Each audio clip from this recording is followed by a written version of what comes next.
자, 이제 분양 신청의 현황을 토대로 가지고 자, 이 관리 처분 계획은요. 수립은 자, 사업 시행자가 자, 이 계획을 수립하는데 이 시행자가 관리 처분 계획 수립할 때 수립하는 내용 속에는 6가지 내용 정도를 포함한 관리 처분 계획을 수립해야 됩니다. 그러면 나중에 이들이 관리 처분 계획을 수립하게 되면요. 시장, 군수 등에게 자, 인가를 받아야 되는데 그럼 시행자가 수립하는 관리처분 계획 내용 속에는 자, 다음 페이지 오시면 420페이지에 1번부터 쭉 나와 있죠? 1번부터. 거기 1번에 보니까 분양 설계라고 있습니까? 분양 설계라고 하는 것은 나중에 분양 방식으로 사업을 하게 되면 자, 기존의 주택이나 상가가 이렇게 있었는데 아파트로 주게 되면요. 아파트 101동은 어떻게 되고 자, 102동은 배치가 어떻게 되고 정문은 어디에 나고 그리고 관리실이나 경비실 같은 것들은 어디로 난다는 분양해주는 아파트에 대한 계략적인 밑그림이 있죠. 밑그림을 이걸 분양 설계라고 불러요. 그리고 2번 보시면 아까 분양 신청 기간 내 분양 신청을 한 사람들은 분양 대상자가 된다고 했죠. 그러면 이 분양 대상자의 자, 성명과 자, 주소는 어떻게 되냐 이런 내용들을 포함시켜야 되고요. 그 2번 있습니까? 그리고 3번 보니까 분양 대상자별 분양 예정인 대지 또는 건축물의 추산액 있습니까? 자, 이걸요. 3번 옆에다가 간단하게 그냥 세 글자로 분양가라고 적으세요. 분양가. 분양해준 아파트의 가격. 쉽게요. 그리고 밑에 가시면 5번에 분양 대상자별 종전의 토지 또는 건축물의 명세 및 사업시행계획 인가 고시가 있은 날을 기준으로 한 가격이 있습니까? 자, 이거 5번 옆에다가 종전가라고 적어두세요. 5번 옆에다가. 그리고 6번 가시면 계략적인 정비사업비의 추산액 있습니까? 그에 따른 조합원의 분담 규모나 분담 시기. 계략적인 정비사업비의 추산액 있죠? 그 7번 가시면 자, 분양 대상자의 종전 토지 또는 건축물에 관한 소유권 외에 있습니까? 소유권 외, 기타 자, 권리 명세에 대해서도 자, 관리 처분 계획에 포함시켜야 됩니다. 자, 그럼 이제 밑에 가시면 밑에가 아니네요. 그 다음 페이지 가시면 그 422페이지에 관리 처분 계획에 수립 기준 나와 있습니까? 관리 처분 계획. 그러면 나중에 사업시행자가 관리 처분 계획 수립할 때요. 이 관리 처분 계획 수립 기준이란 말은 뭐냐면 이 관리 처분 방식은 일종의 분양권 주는 방식이죠. 그럼 분양해 줄 때 주택을 자, 몇 개까지 공급하느냐. 거기 옆에다가 주택 공급 기준이라고 적으세요. 관리 처분 계획의 수립 기준에다가 주택 공급 기준이라고 적으시라고요. 자, 여기도 원칙이 있고 예외가 있는데요. 자, 그러면 밑에 가시면 관리처분 계획의 수립 기준은 다음에 따르는데 자, 원칙적인 작성 기준은 종전의 토지나 건축의 면적, 이용 상황, 환경 그 밖의 사항을 종합적으로 고려하여 대지나 건축물이 균형 있게 분양 신청자에게 배분되고 합리적으로 이용되도록 해야 된다는 있죠. 자, 5번 가시면 분양 설계에 관한 계획은요. 분양 신청 기간이 만료되는 날을 기준으로 이거 수립하게 됩니다. 그러면 6번에 가니까 원칙이라는 표현이 있습니까? 1주택 공급의 원칙이 있죠? 한 세대 또는 한 명이 하나 이상의 주택 또는 토지를 소유한 경우나 1주택을 같은 세대에 속하지 아니하는 2명 이상이 공유한 경우에도 몇 주택만 공급하는 게 원칙입니까? 1주택 동그라미 쳐주세요. 자, 원칙은요. 관리처분 계획 수립할 때 주택 공급 기준은 원칙은 한 명이 여러 개 주택을 가지고 있거나 같은 세대에 속하지 않은 2명 이상이 하나의 주택이나 토지를 공유한 경우에도 몇 주택만? 1주택만 공급하는 게 원칙이라는 거죠. 자, 다만 사업의 원활한 시행을 위해서 다 예외적으로 거기 6번이 원칙이고 7번 옆에다가 예외라고 적어두세요. 6번이 원칙입니다. 7번이 예외예요. 자, 다음의 경우에는 다음의 방법에 따라서 주택을 공급할 수도 있다고 나와 있습니까? 자, 동그라미 1번 보시면 원래 2명 이상이 한 토지를 공유하게 되면 주택을 몇 개만 줘야 돼요? 하나만 줘야 되는 게 원칙인데 자, 시도 조례로 주택 공급에 대해서 따로 정하고 있는 경우는 시도 조례로 정한 바에 따라서 주택 공급할 수도 있다는 거죠. 그래서 예외적으로 나중에 시도 조례로 주택 공급에 대해서 따로 정하고 있으면 이제 따로 정하는 주택만 공급할 수도 있다는 겁니다. 자, 이제 동그라미 2번 가시면 거기 2주택 있습니까?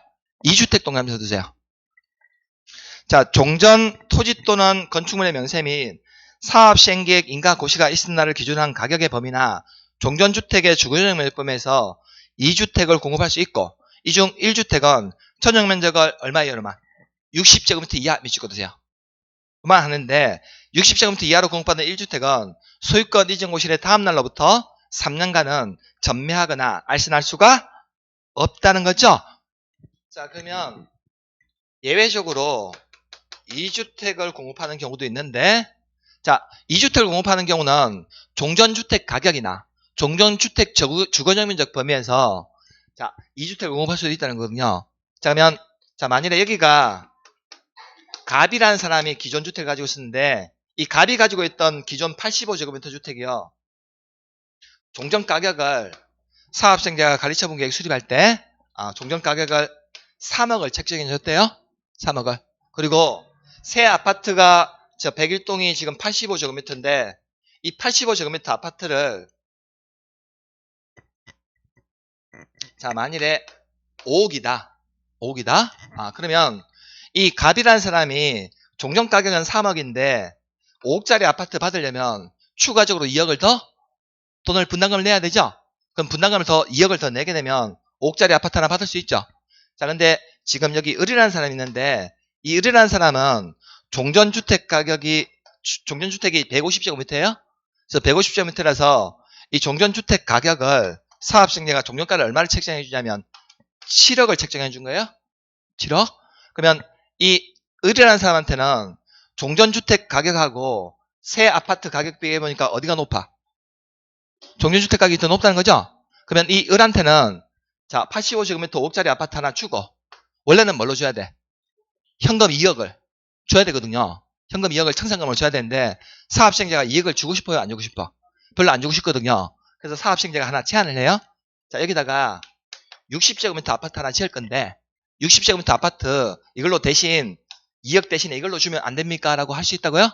그러면 종전주택 가격이나 면적이 새 아파트보다 가격이나 면적이 더 크다는 거죠? 큰 경우에는 이렇게 2주택으로 공급할 수도 있다는 겁니다. 단 2주택으로 공급받는 주택은요. 하나는 85제곱미터로 공급받을 수 있는데 하나 더 공급받는 주택은 전용 면적이 얼마 이하로만 60제곱미터 이하의 주택, 소형주택으로만 공급할 수 있고 이 소형주택은요. 소유권 이전 고시일의 다음 날로부터 3년간은 전매하면 안 된다는 거죠? 전매 제한 받는다고요? 그러면 하나는 85제곱미터는 주택 공급받아가서 하나 들어가 살면 될 거고 60제곱미터 이하로 공급받는 주택은 어떻게 하면 될까요? 세 주면 되지. 3년간은. 3년간은 세 주면 된다고. 3년간은 못 팔아요? 3년간은 전매 제한 받거든요. 그래서 소형주택은요. 3년간은 세 주면 됩니다. 이렇게 활용할 수도 있다는 거거든요. 주택을 공급할 수도 있다는 거예요. 자, 그리고 오른쪽 가시면 423페이지에 동그라미 3번에 3주택 있습니까? 동그라미 쳐두시고 자, 동그라미 4번에 소유한 주택수 있습니까? 3번에 3주택, 4번에 소유한 주택수 있죠? 각각 동그라미 쳐두세요. 자, 주택 공급을요. 예외적으로 3주택이나 소유한 주택 수만큼 공급할 수도 있는데 단 3주택이나 소유한 주택 수만큼 공급할 수 있는 사업은 재건축 사업이 있습니까? 재건축 사업의 경우 토지 등 소유자가 소유한 주택수의 범위에서 3주택이나 소유한 주택수만큼 공급할 수 있는데 단 수도권 정비계획법에 따른 가 및 역적권역 내 위치한 재건축일 때는 3주택이고 가 및 역적권역에 위치하지 아니한 재건축일 때는 소유한 주택수만큼 공급할 수 있다는 겁니다. 자, 그래서 우리 3주택이나 소유한 주택수만큼 주택을 공급할 수 있는 경우는 이 사업이요. 재건축일 때만 가능하거든요. 그러면 재건축 사업을 하는 토지등 소유자가 자, 우리 수도권에 과 및 억제권역이란 말은 서울이나 인천, 경기 이 지역을 과 및 억제권역이라고 부릅니다. 가 및 억제권역 내에 위치한 재건축 사업 토지등 소유자에게는 3주택까지 공부할 수 있고. 자, 가미력적건역 왜 있죠? 가미력적건역에 위치하지 않냐면 왜? 지방은 원래는 소유한 주택수만큼 공부할 수 있어요? 자, 근데 3주택이나 소유한 주택수만큼 주택을 공급받기 위해서 가장 중요한 전제 조건은 뭐냐면 이 지역이 투기 과열지구나 또는 조정 대상 지역이 아닌 지역에서 사업 시행 계획이 인가받아서 공급하는 주택에 대해서는 3주택이나 소유한 주택수만큼 공부할 수 있습니다. 단 가밀 억제권역이나 투기 과열지구나 조정 대상 지역 지정된 지역에서는요. 원칙으로 돌아가 버려요. 원칙으로 돌아서 1주택밖에 공급 안 합니다.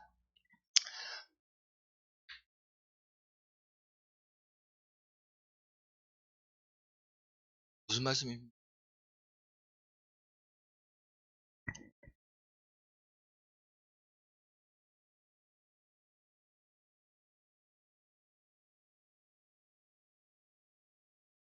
예.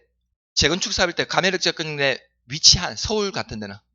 근데 지금 서울이 뭐 지정돼 있어요? 투기 가열지구나 조정된 지역 다 지정돼 있어요? 이거 지정된 지역에서는 하나밖에 안 준다고. 우리 수성구 예를 들어볼까요? 수성구? 우리 수성구에서 내가 만일에 재건축 사업을 하는데 기존에는 내가 정비구역에 아파트 3개 가지고 있었어? 아파트 3개 가지고 있었어요? 이거 지정되기 전에는 원래 몇 개 줬어요? 소유한 수만큼 3개 다 줬거든. 다 줬어요. 근데 지금 투기가열지구 지정돼 있습니까? 수성구천역에. 수성구천역에서 이제 투기가열지구 지정된 지역이다 보니까 재건축 사업을 하는데 내가 아파트 기존에 3개 가지고 있었어. 그러면 이제 아파트는 몇 개밖에 안 준다는 거예요? 이제 하나밖에 안 줘요.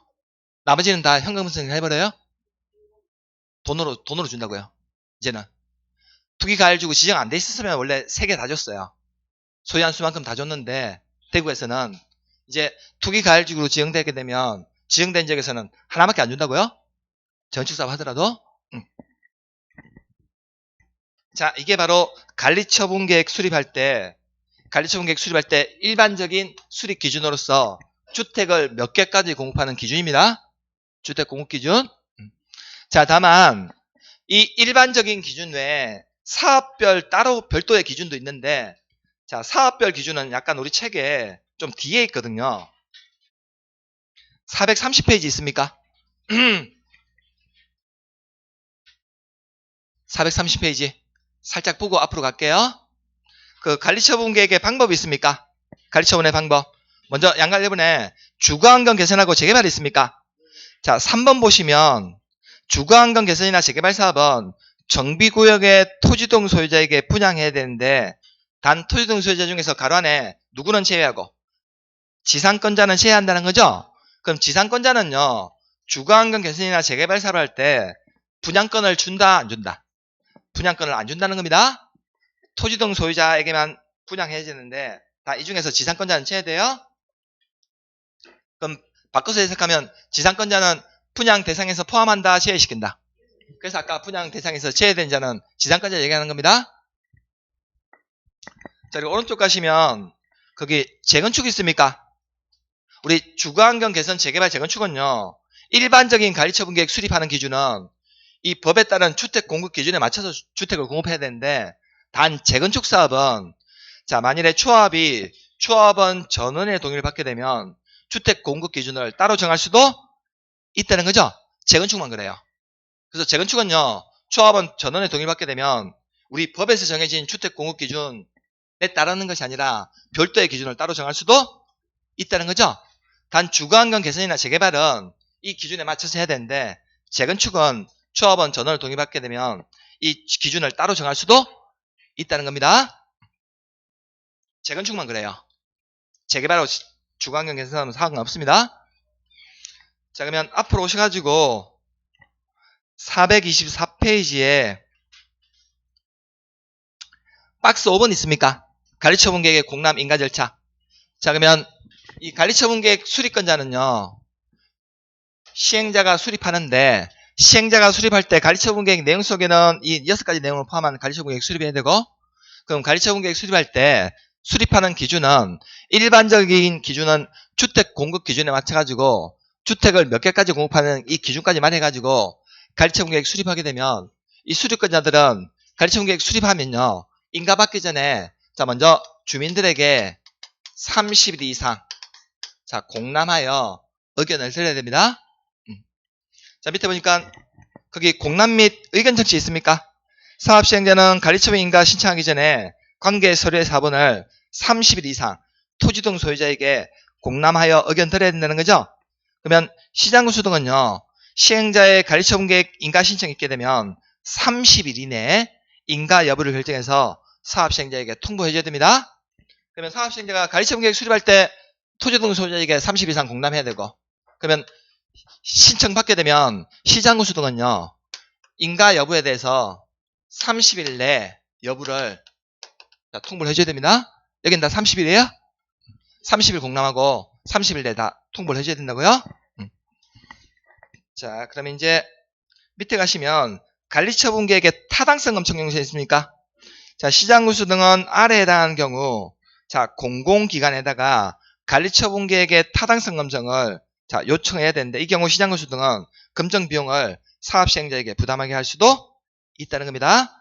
그러면 어떤 경우에 시장구수 등이 이 관리처분 계획의 타당성 검증을 해야 되냐면 425페이지에요.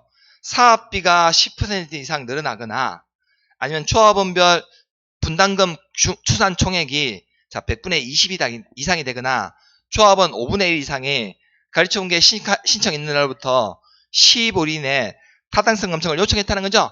이런 요청하는 경우 이때는 공공기관에다가 타당성 검증을 요청해야 된다고요. 그러면 6번 가시면 관리처분에 따른 처분이 있습니까? 자, 정비사업 시행으로 조성된 대진한 건축물은 관리처분 계획에 따라서 관리를 해야 되고요.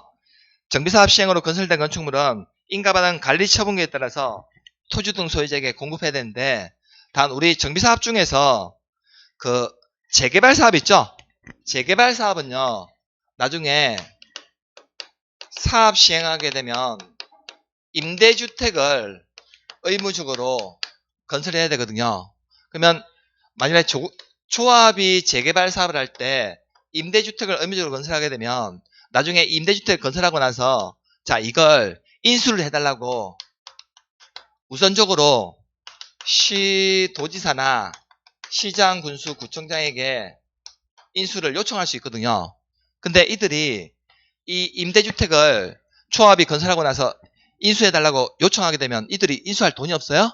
그래서 이들이 인수할 돈이 없다 보니까 이들이 국토교통부 장관에게 LH공사에서 우선적으로 이 임대주택을 인수해달라고 요청하는 게 가능합니다. 자, 그래서 밑에 보시면 그 양갈로 2번에 동그라미 2번 보시면 국장, 시도지사, 시장수, 구청장, LH공사는요. 초합이 요청하는 경우 재개발 사업 시행으로 건설된 임대주택을 우선적으로 인수해줘야 되는데 단 3번에 초합이 재개발 사업 시행으로 건설된 임대주택 인수를 요청하는 경우 원칙은 시도지사, 시장군수, 구청장이 우선적으로 인수해줘야 되는데 이들이 돈이 없거든요. 그래서 인수하기 어려운 경우 국장에게 LH공사 등을 우선적으로 인수자로 지정할 것을 요청할 수 있다는 거죠. 우리 재건축 사업은 임대주택 의무적으로 건설할 필요 없어요. 재건축은. 단 재개발은 임대주택 의무적으로 건설해야 되거든요. 그러면 이들이 나중에 시행자가 특히 조합이 우선적으로 지자체장에게 인수해달라고 요청할 수 있는데 이들이 인수할 돈이 없다 보니까 나중에 국장에게 LH공사를 우선적으로 인수해달라고 요청하는 게 가능합니다. 자, 여기까지 보시면 되고요. 428페이지 넘어가시면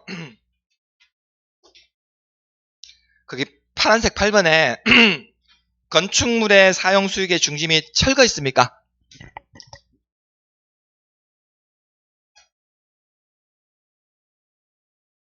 자, 그러면 관리처분계획 수립해서 시행자가요. 시장 구수대에게 인가받고 나면 자면 앞으로 여기서는 어떤 효과가 발생하냐면 이제 기존 건축물을 철거하는 게 가능해요. 자, 그래서 우리가 정비사업 시행으로 인해서 관리처분인가 쳤기 전에는요. 절대로 기존 건축물 철거하지 못합니다. 관리처분계획이 떨어져야지만 기존 건축물 철거할 수 있어요. 그럼 기존 건축물을 철거하니까 더 이상 기존 건축물을 사용하거나 수익하는 게 됩니까? 안 됩니까? 기존 건축물 철거하니까 사용수익이 정지가 된다는 거죠. 사용수익이. 자, 먼저 2번부터 보시면요. 양갈로 2번. 자, 건축물에 철거 있습니까? 자, 원칙은 사업시행자는 관리처분인가 받은 후에 기존 건축물 철거해야 되는데, 다만 예외적으로 오른쪽 가시면 사업시행자는 다음의 어느 하나에 해당하는 경우 기존 건축물 소유자의 동의 및 시장군수 등의 허가를 얻어서 해당 건축물 철거할 수도 있다는 거죠. 그럼 어떤 경우냐면, 자, 기존 건축물의 붕괴 등 안전사고 우려가 있습니까? 붕괴 등 안전사고 우려가 있거나, 자, 폐공가의 밀집으로 우범지대에 우려가 있는 경우, 이때는 기존 건축물 소유자의 동의나 시장군수 등의 허가 얻어서 인가 전이라 하더라도 해당 건축물 철거할 수 있는데, 그러면 기존 건축물 철거에 들어가니까 사용수익이 정지를 시켜야 되겠죠? 양가 1번 가시면 자, 종전의 토지 또는 건축물 소유자, 지상권자, 전세권자, 임차권자는요, 관리처분계획 인가 고시하는 날부터 소유권 이전 고시가 있는 날까지 종전의 토지나 건축물을 사용하거나 수익할 수 없어요. 다만 아래 표란 말은 사업시행자의 동의를 받았거나, 자, 손실보상이 완료되지 아니하는 경우는 그러하지 아니하다는 말은 뭘까요? 사용수익할 수 있다는 거죠. 그래서 기존 건축물 철거는 원칙은 인가 후에, 관리처분 인가 후에 기존 건축물 철거해야 되는데, 다만 예외적으로, 자, 기존 건축물의 붕괴 등 안전사고 우려가 있거나, 자, 폐공가의 밀집으로 우범지대에 우려가 있는 경우 인가 전이라 하더라도 건축물 소유자의 동의나 시장군수 등의 허가를 얻어서 기존 건축물을 철거할 수 있습니다. 그럼 기존 건축물을 철거하니까 사행수익을 정지를 시켜야 되는데, 원칙은 관리처분인가 받은 후부터 소유권 이전 고시가 있는 날까지 사행수익이 정지를 시켜야 되는데, 자, 다만 예외적으로 사업시행자의 동의를 받았거나, 자, 손실보상이 완료가 되지 않은 경우에는 이때는 예외적으로 사행수익할 수가 있다는 겁니다. 자, 그러면 사행수익이 이제 다 정지되니까 이제 기존에 공사에 착수할 수 있거든요. 그럼 공사에 착수해서 공사가 다 종료되고 나면요, 아파트 짓는 공사가 다 끝나고 나면, 자, 사업시행자는 시장, 군수 등에게 준공인가를 받아야 돼요. 준공인가? 이때 준공인가는 시장, 군수 등으로부터 준공인가 받아야 되거든요. 그럼 준공인가 받은 후에 이 시장, 군수 등이, 자, 공사가 다 완료됐다는 사실을 지자체 공부에다가 고시하게 됩니다. 자, 공사 완료 고시를 하고 나면 이제 새 아파트에 대해서 소유권을 넘겨줘야 되거든요. 자, 소유권 이전 고시라는 걸 해줘야 되는데, 그러면 소유권 이전 고시를 하게 되면 그 다음 날이 되면 이 토지동 소유자는요, 해당 건축물과 대지에 대한 소유권을 취득하게 되는 겁니다. 그러면 소유권 이전 고시를 하고 나면 이제 분양 등기란 걸 해줘요. 자, 분양 등기를 하고, 자, 이제 청산금을 지급하게 되면 사업시행자는 모든 역할이 다 끝나게 되는 겁니다.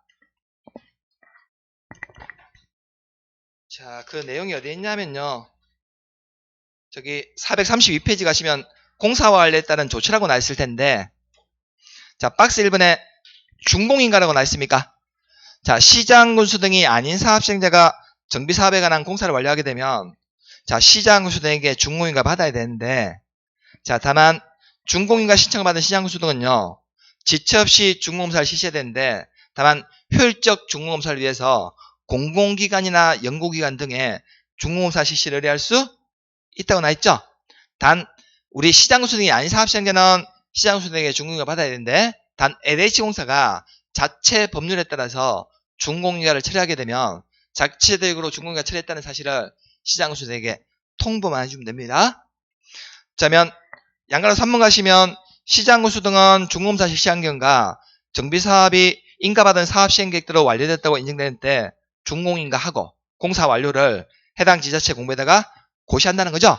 준공인가 받은 후에 공사 완료 고시해요.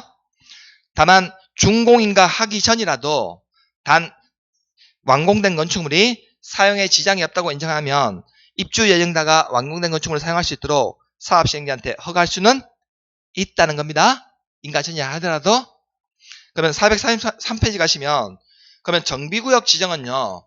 준공인가 고시가 있은 날에 다음날 해제된 것으로 보는데 다만 정비구역 해제된다고 해서 조합 존속에는 영향을 준다, 영향 주지 않는다. 양갈로 2번에 정비구역 해제는 조합의 존속에는 아무리 영향을 주지 않는다는 거죠. 자, 다음 페이지 넘기시면 434페이지에 소유권 이전 고시라는 표현 나 있습니까? 자, 사업시행자는 공사 완료 고시가 있을 때 지체 없이 대지 확정 청량하고 토지 분할 절차를 거쳐가지고 관리처분계획에서 정한 사항을 분양받을 자에게 통지하고 대지나 건축물에 관한 소유권을 이전해줘야 되는 거죠.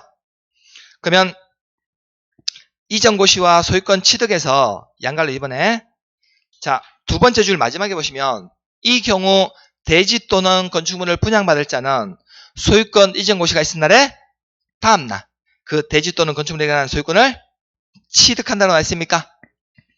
그래서 소유권 이전 고시한 다음날이 되면 대지나 건축물에 대한 소유권을 취득하게 되는 겁니다. 그날이 아니에요?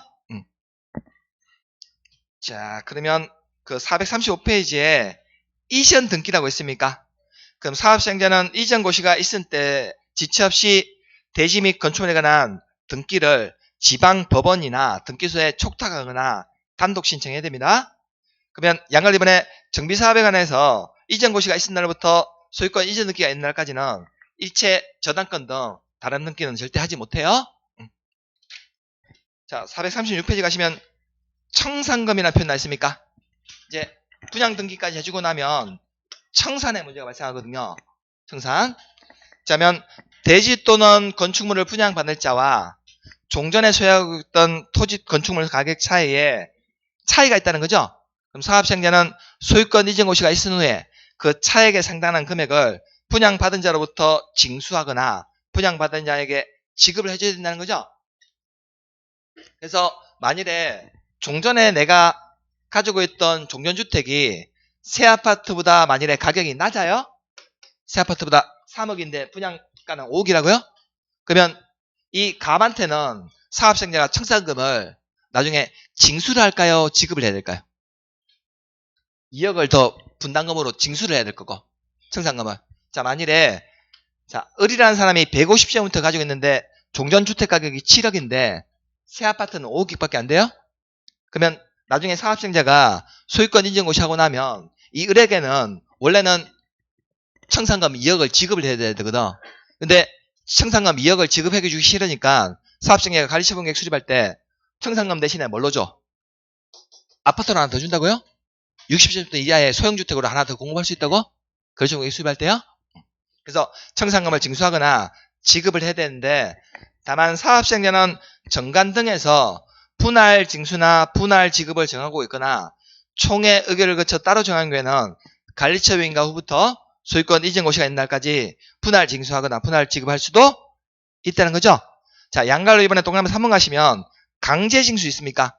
자, 시장 우수등인 사업시행자는요. 청산금 납부할 자가 납부하지 않게 되면 자, 지방세 체납 처분의 예에 따라서 강제 징수할 수 있는데 시장 우수등이 아닌 사업시행자는 강제 징수 못 하거든요. 그래서 시장 우수등에게 위탁만 할 수 있어요. 위탁? 나중에 위탁 수수로 4%는 지급해야 됩니다.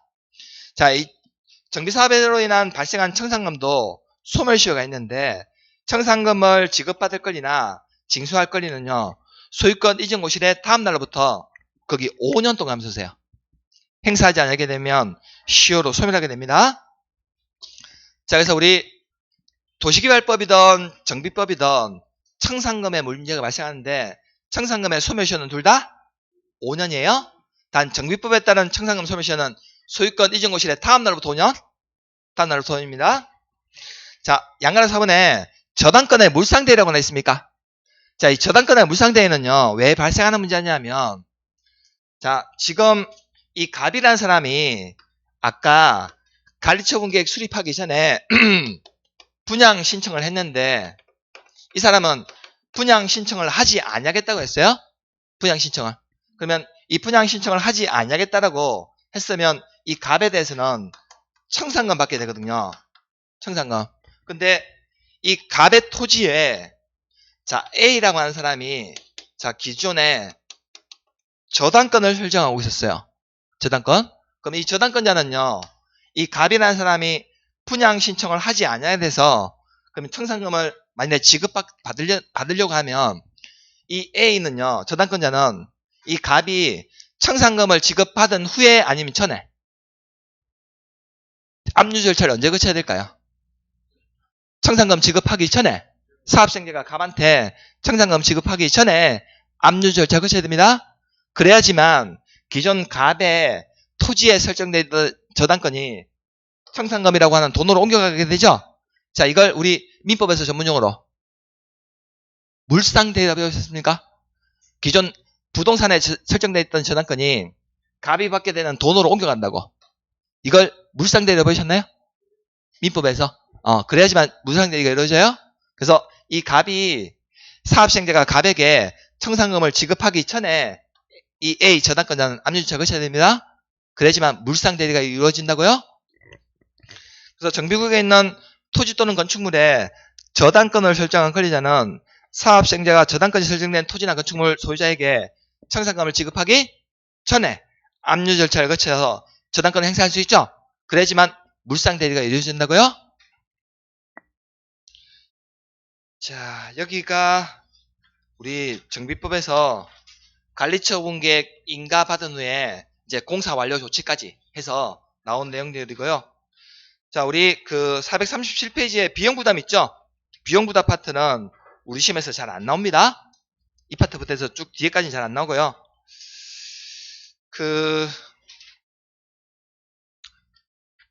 올해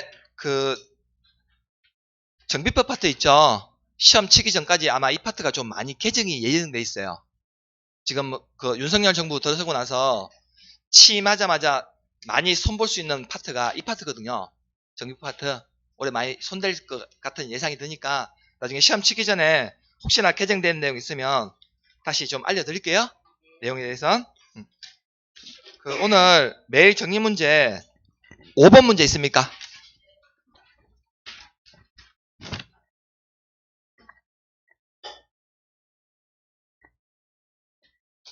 자, 5번 문제 보시면요.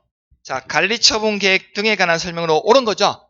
27회 때 나왔던 문제인데, 자, 1번에, 자, 재개발 사업의 관리처분은 정비구역 안에 지상권자에 대한 분양을 포함해야 됩니까? 재개발이나 중앙建사업의 관리처분은 지상권자는 채야 돼요? 지상권자는 채야 된다고요? 자, 2번에 재건축 사업의 관리처분 기준은 조합원 전원의 동의를 받더라도 법령상 정해진 관리처분의 기준과 달리 정할 수 없습니까? 조합원 전원의 동의를 받게 되면 법령상 정해진 관리처분 기준과 달리 정할 수 있다는 거죠? 자, 3번에 자, 사업시행자는 폐공가 밀집으로 우범지대와 우려가 있는 경우 기존 건축물 소유자의 동의나 시장군수 등의 허가 얻어서 해당 건축물 철거할 수 있는 거 맞습니까? 3번 답이죠?